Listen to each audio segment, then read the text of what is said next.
Hi, I'm Parmesh. I head diversity and inclusion at Godrej, and I'm also the author of the book Queeristan. I think especially this Pride Month, it's very, very important that if you want to be inclusive and care about LGBTQ individuals, that you do three things. I think first, at this time, it's vital that you support our community, which has been ravaged because of COVID. I mean, COVID has affected all of us, but it's affected LGBTQ people even more. And there are so many COVID relief efforts happening right now.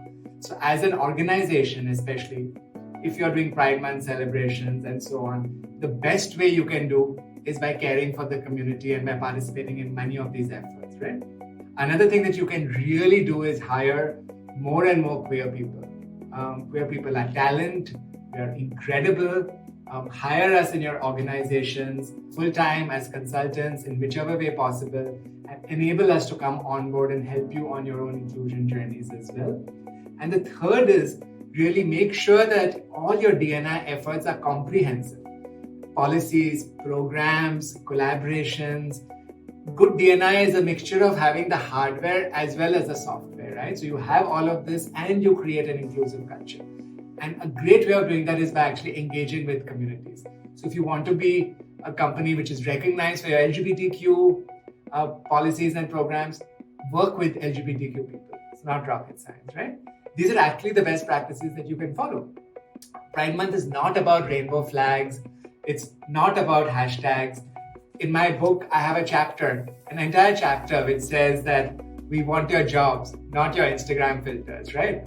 The way you measure your effectiveness about LGBTQ inclusion is by actually seeing, does your organization reflect the world that it is outside? Whether in gender, whether race, whether sexuality, whether ability, PWD, or so on, right? Whether caste. The world outside is very, very diverse.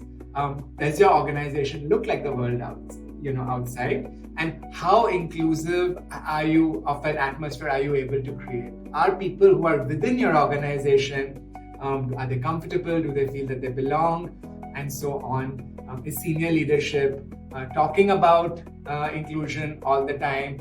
Do you have actually diverse representation at senior levels as well as at lower levels? These are all various ways that you can measure. Every time you talk about hiring more people, there's always this line that comes up, but it should be on merit. Whereas this line never comes up when you're talking about hiring, the mainstream or the majority.